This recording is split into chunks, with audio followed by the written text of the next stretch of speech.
Some people walk into a room and change the temperature. Ryan Cole walked in and stopped it entirely.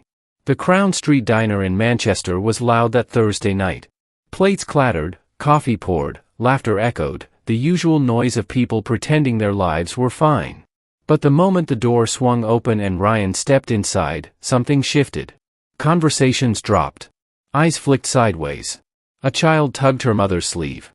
Ryan Cole didn't notice. Or maybe he just didn't care. He moved to the corner table like he owned it, like he owned the whole street outside, which, quietly, he did. Leader of the Steel Ravens, Manchester's most feared biker gang. The kind of man whose name got whispered, never spoken. He sat. He ordered nothing. He just watched. And that's when he saw her. Sophie moved through the diner like someone trying to take up as little space as possible. Quick steps, eyes down, shoulders pulled inward, the body language of someone who had learned that being noticed leads to being hurt. She was 22. She wore her smile like a uniform, put it on at the start of the shift, take it off at the door. When she reached across the table next to his, her sleeve slid up. Just for a second. Just an inch. Purple near the wrist. Yellowing at the edge, old ones. Darker near the elbow, new. He didn't look away fast enough. Sophie caught him staring. Sleeve snapped down. Smile came back up. Coffee refill? Her voice was steady. Her hands were not. Yeah, Ryan said quietly. Her name tag said Sophie. Her eyes said please don't ask. He'd seen this before. His own kitchen, growing up in Salford. His mother's long sleeves in summer.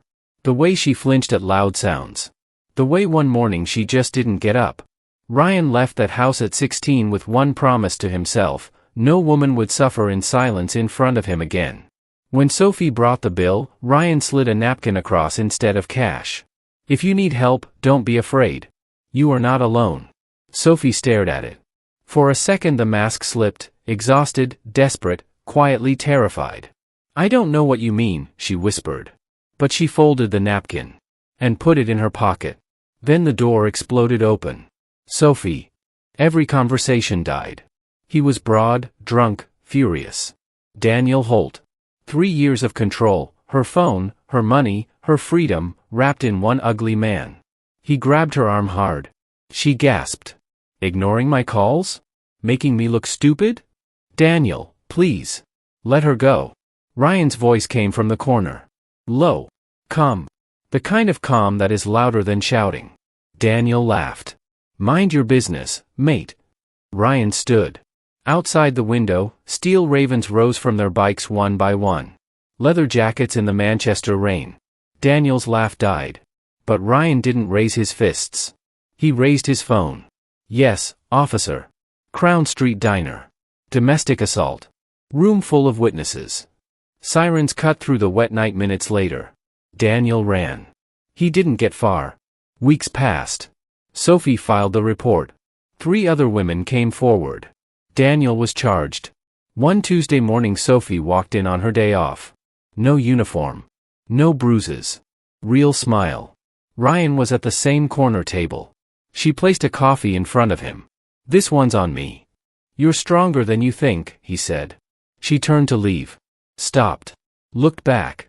Ryan, the napkin. A pause. It wasn't the first one you'd left, was it?